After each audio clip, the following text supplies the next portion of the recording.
Khotbah Salat Idul Fitri 1446 Hijriah yang akan menjadi kenangan yang tak terlupakan bagi bangsa Indonesia. Itu tugas pengelolaan anggaran adalah tugas-tugas Islam, tugas-tugas kemuliaan, tugas-tugas kemanusiaan. Maka kegagalan seorang gubernur adalah masih ada orang yang menjadi pengemis di perempatan jalan, masih ada anak-anak yatim yang tidak sekolah, masih ada orang-orang miskin yang rumahnya roboh, masih ada orang yang kebanjiran tapi tidak tertangani dengan baik, masih ada orang yang bunuh diri karena terikat bank emo, bank keliling, pinjol, bahkan ojol. Itu adalah kegagalan seorang pemimpin. Untuk itu, pada kesempatan hari ini saya mengajak pada seluruh penyelenggara negara di Provinsi Jawa Barat, para bupati, wali kota, para kepala desa, kepala kelurahan, mari kita bersama-sama memiliki kesadaran keislaman kita bukan dinilai dari umrah kita yang dilaksanakan setiap tahun.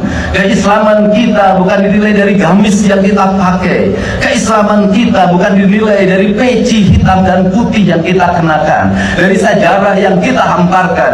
Keislaman seorang pemimpin dinilai dari senyum rakyat dalam setiap waktu. Sekolah tidak mesti ngantri. Senyum rakyat dalam setiap waktu, makannya tepat dan bergizi. Senyum rakyat dalam setiap waktu, jalannya halus. Senyum rakyat dalam setiap waktu, pupuk sangat mudah didapatkan. Senyum rakyat dalam setiap waktu, ketika sakit di rumah sakit, negara tampil dan hadir untuk mengobatinya.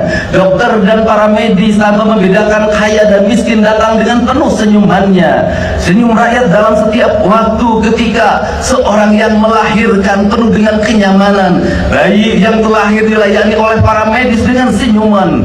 Maka adalah kehinaan bagi seorang pemimpin apabila di Jawa Barat masih ada orang yang meninggal, mayatnya tak bisa pulang, ditahan di rumah sakit karena belum bisa bayar atau BPJS-nya nunggak.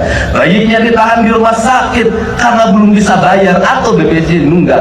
Anak-anak tidak bisa sekolah, orang-orang miskin makan hanya dengan garam, rumah roboh atau bocor, sedangkan negara abai dalam fasilitasnya digunakan hanya untuk kepentingan pribadi, keluarga dan golongannya.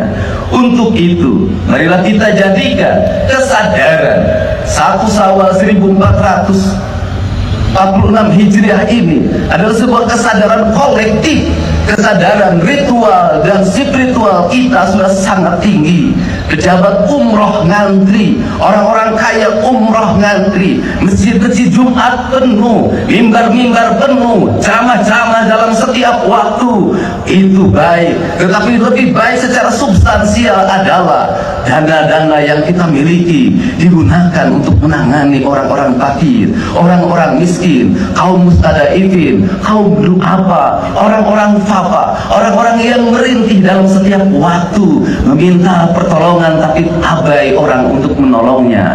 Kesadaran itulah yang diperlukan oleh negeri hari ini.